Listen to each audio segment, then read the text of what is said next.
하나님 아버지의 사랑과 우리 주 예수 그리스도의 은혜와 평강이 저와 여러분 심령 속에 말씀과 성령으로 충만하시기를 우리 주 예수 그리스도 이름으로 간절히 축원합니다. 오늘은요, 신약성경 로마서 7장을 본문으로 해서요, 육신의 법과 성령의 법 및 다시 재림하시는 주 예수님 그리스도라는 제목으로 하나님의 말씀을 받도록 하겠습니다. 먼저 본문의 말씀 로마서 7장 1절 말씀인데요. 형제들아 내가 법하는 자들에게 말하노니 너희는 율법이 사람의 살 동안만 그를 주관하는 줄을 알지 못하느냐? 자, 여기서 율법은 사람이 살아있는 동안에만 주관한다는 말씀인데요. 사람이 죽으면 율법이 그 사람을 주장하지 못합니다. 그러나 사람이 살아있을 동안에는 율법이 세력을 쓰고 정죄하여 죽입니다. 사람이 죽은 다음에는 그 법이 세력을 쓸 수 없고 제재를 가할 수가 없다는 말씀입니다. 2절인데요. 남편이 있는 여인이 그 남편 생전에는 법으로 그에게 매인바되나 만일 그 남편이 죽으면 남편의 법에서 벗어났느니라.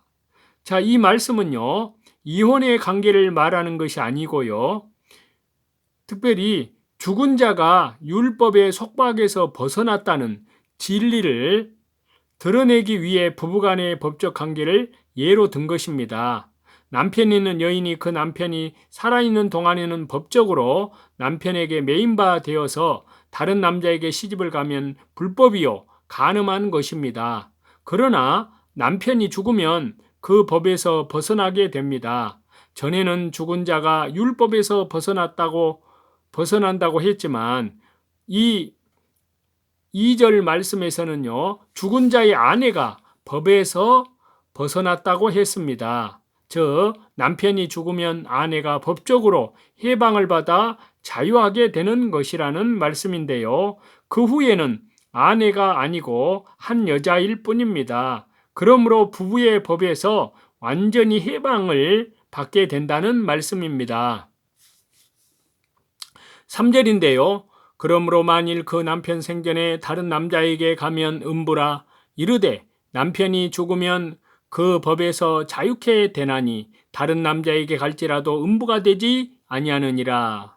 자, 이 말씀에서요, 남편 있는 여인이 남편 생전에 다른 남자에게 시집을 가면 음부라고 정죄를 대지만 남편이 죽은 다음에는 그 법에서 자유하게 되기 때문에 다른 남자에게 시집 갈지라도 음부가 되지 않습니다. 부부에 관한 법적인 구속력은요, 부부 중에 한 편이 죽으면 없어지고 살아남은 자가 그 법에서 해방이 되는 것이 일반적인 통례입니다. 4절인데요. 그러므로 내 형제들아 너희도 그리스도의 몸으로 말미암아 율법에 대하여 죽임을 당하였으니 이는 다른이 곧 죽은 자 가운데에서 살아나신 이에게 가서 우리로 하나님을 위하여 열매를 맺히게 하려 함이니라.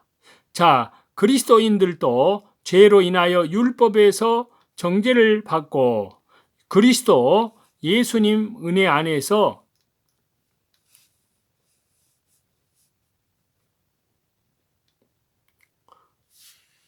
그리스도와 함께 십자가에 못 박혀 사형을 받아 죽은 자라고 할 수 있습니다. 주 예수 그리스도께서 우리를 대신하여 죽으셨기 때문에 그렇습니다. 그러므로 율법에서 벗어났고 자유인이 되었는데요. 이제는 다른이 곧 죽은 자 가운데서 살아나신 분이신 주 예수 그리스도께 가서 그분의 신부가 되어 그분과 더불어 살 때에는 사망의 열매만 맺혔지만 율법에서 해방되어 부활하신 주님께 나아가 그리스도와 더불어 살 때에는 생명의 열매를 맺게 된 것이라는 그러한 말씀입니다. 5절인데요. 우리가 육신에 있을 때는 율법으로 말미암는 제 정욕이 우리 지체 중에 역사하여 우리로 사망을 위하여 열매를 맺게 하였더니. 자, 이 말씀에서 육신에 있을 때는 그리스도께서 오시기 전에 곧 율법대로 살려고 할 때를 말하는데요. 그때는 율법으로 말미암아 지체 속에 있는 죄의 정욕, 옛사람이 발동하여 죄를 더 많이 범하게 되고 그 결과로 사망에 이르게 되었습니다. 예수님을 믿고 중생한 사람, 즉 말씀과 성령으로 거듭난 사람 속에도 옛사람, 즉 육신의 부패성이 남아 있어서 그 부패성이 율법을 대할 때 반항적인 태도를 취하게 됩니다. 사람이 전적 부패했기 때문에 선한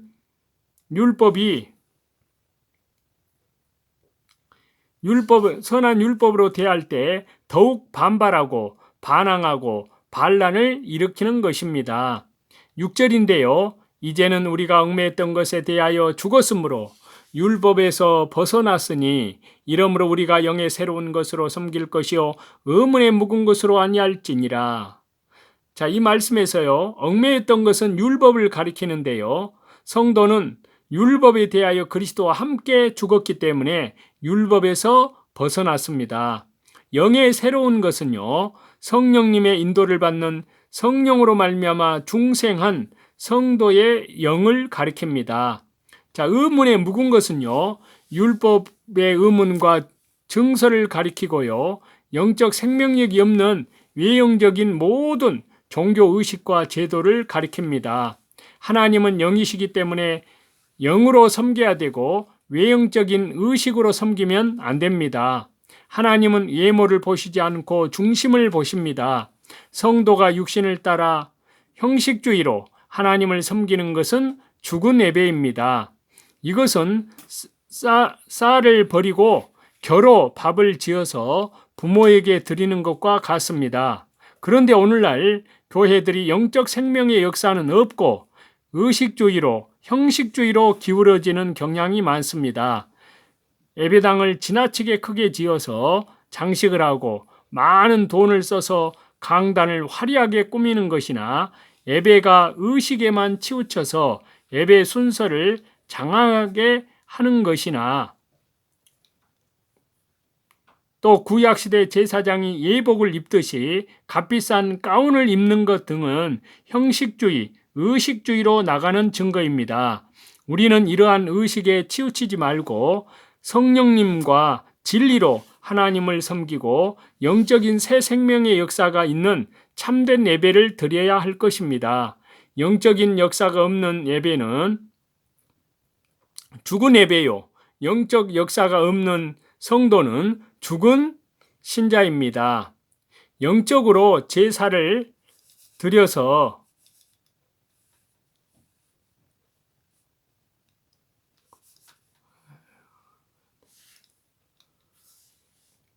영적으로 제사를 드려야 산 제사가 됩니다. 영적으로 하나님을 섬기고 산 제사를 드리는 방법은요. 먼저 주 예수 그리스도의 십자가의 보혈, 영원한 속량함 안에서 하나님께 철저히 회개하고 주님을 찾아 영적인 세계를 발견하고 하나님과 교통하며 거기에서 나오는 성령님의 역사를 따라 하나님의 말씀대로 순종하며 하나님을 섬기는 것입니다. 이사야 시대에도요. 이스라엘 백성들이 내적 생명의 역사가 없이 외형적으로만 제물을 드리고 성회로 모이고 기도하는 일을 하였습니다. 그때에 하나님께서 그것들을 받지 않으시고 그 기도를 들어주시지 않겠다고 하셨습니다. 하나님은 성도가 성령으로 하나님을 섬기고 진리대로 순종하는 자를 찾으시고 그러한 사람에게 상을 주십니다. 7절인데요. 그런즉 우리가 무슨 말하리요? 율법이 죄냐? 그럴 수 없느니라. 율법으로 말미암지 않고는 내가 죄를 알지 못하였으니 곧 율법이 탐내지 말라 하지 아니하였다면 내가 탐심을 알지 못하였으리라. 자, 여기에 율법이 죄냐? 자, 그럴 수 없다는 것은 지금까지의 논법으로 보아 율법이 죄처럼 오해할 염려가 있기 때문에 율법이 죄냐 하는 그러한 질문을 하고요. 결코 그렇지 않다고 답변을 하고 있습니다. 율법으로 말미암지 않고는 내가 죄를 알지 못하였으니 자, 율법은 선하고 의로운 것이며 그 율법으로 첫 번째는 죄를 짓고도 죄인 줄을 알지 못하던 자에게 죄를 깨닫게 해주고요. 두 번째는요, 잠복해 있는 죄, 부패성이 나타나게 되는데요. 인간이 전적 부패, 전적 타락했기 때문에 선한 율법 앞에 부패성이 반발적으로 발동하여 죄를 많게 한다는 뜻입니다. 또 율법에 탐내지 말라 하지 아니하였다면 내가 탐심을 알지 못하였으리라. 자, 탐심이 속에 가득하지만 그것을 죄로 여기지 않았다는 뜻이고요. 또 율법이 오기 전에는 사람 속에 잠재되어 있던 탐심이 율법을 들을 때에 반항적으로 발동하여 나타났다는 뜻입니다. 그러나 7장 8절인데요. 그러나 죄가 기회를 타서 계명으로 말미암아 내 속에서 강양 탐심을 이루었나니 이는 법이 없으면 죄가 죽은 것이니라. 자, 여기에 죄가 기회를 타서 그랬는데요. 죄가 계명이 온 기회를 타서 더 많아지게 되었다는 뜻입니다. 십계명은 율법의 요약이요, 율법의 대지요, 율법의 축소입니다. 십계명의 요약은 사랑입니다. 인간이 전적 부패, 전적 타락하여 악하기 때문에 십계명에 죄 짓지 말라고 한 말을 듣고 반발하여 더욱 죄를 짓게 된다는 것입니다. 악한 자들은 하지 말라고 하면 반항적인 심리로 더하게 됩니다.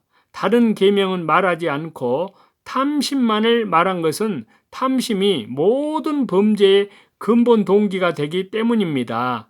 탐심 때문에 모든 계명을 범하게 되고요. 그러므로 탐심 한 가지만 말했지만 계명 전체를 다 포함한 것이라고 할 수 있습니다.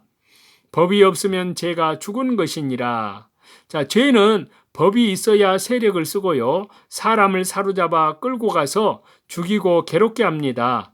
율법이 없으면 죄가 있어도 죄인 줄을 깨닫지 못하고 속에 있는 죄도 반발적으로 발동을 하지 않습니다. 그러므로 법이 없으면 죄가 세력을 쓰지 못하고 엄한 책망도 못하고 나를 괴롭게 하지도 못하기 때문에 죽은 목숨과 같습니다.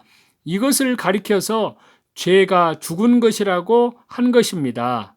9절인데요. 전에 법을 깨닫지 못할 때는 내가 살았더니 계명이 이름에 죄는 살아나고 나는 죽었도다.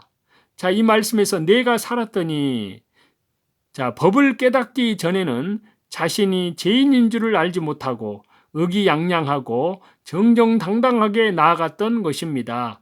이 상태를 가리켜서 내가 살았던 것이라고 하셨습니다. 계명이 이름에 죄는 살아나고 계명으로 자신의 죄를 발견하게 되고요. 또 속에 있는 죄악성에 반발적으로 발동하여 나오게 되고 그 죄가 세력을 쓰게 되는 것을 말합니다. 이것이 죄가 살아난다는 말씀입니다. 나는 죽었도다. 자, 죄를 깨닫고 하나님의 말씀 가운데에서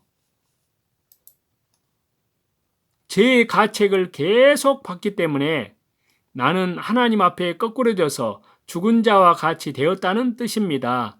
자, 율법으로 말미암아 죄인인 것을 깨닫고 나는 감히 하나님 앞에 나설 수도 없고 아무것도 할 수 없는 죽은 자와 같은 사람임을 알게 되었고 죄책감으로 괴로움을 당하고 죽을 지경에 이르게 되었다는 것입니다.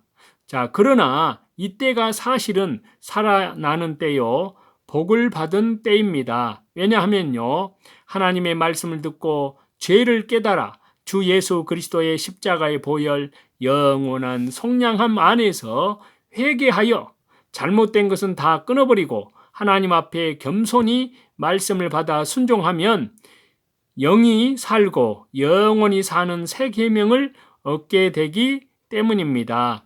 계명대로 올바로 살고자 힘쓰며 하나님의 뜻대로 순종하려고 하는 자는 자신의 부족과 자신의 죄를 더 많이 발견하게 되고 하나님 앞에 겸손해집니다. 이러한 자가 그리스도께 더 가까이 나아가서 영적 새 생명을 얻게 되고 신령한 은혜를 풍성히 받습니다. 10절인데요. 생명에 이르게 할 그 계명이 내게 대하여 도리어 사망에 이르게 하는 것이 되었도다. 자, 계명은 죄를 깨닫게 하고 사람을 그리스도께로 인도하여 생명에 이르게 할 목적으로 주신 것인데요. 우리 속에 있는 죄악성이 계명을 거스려서 행하기 때문에 도리어 사망에 이르게 하는 것이 되었습니다. 사망에 이르게 하는 것이 되었다는 것은요, 그로 인하여 죄를 깨달아 고통을 느끼며 죽을 지경에 빠졌다는 뜻입니다.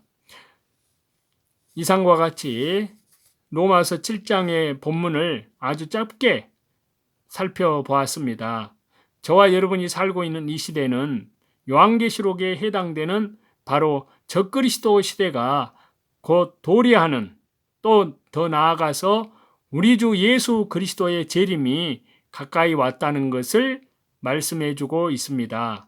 이러한 때일수록 저와 여러분은 날마다 깨어서 자기를 부인하고 자기 십자가를 지고 오직 믿음의 주에 온전케 하시는 주 예수님만 바라보고 나아가다가 주님 재림하실 때 영광 중에 주님을 맞이할 수 있는 저와 여러분이 다 되시기를 다시 재림하시는 우리 주 예수 그리스도 이름으로 간절히 축원합니다.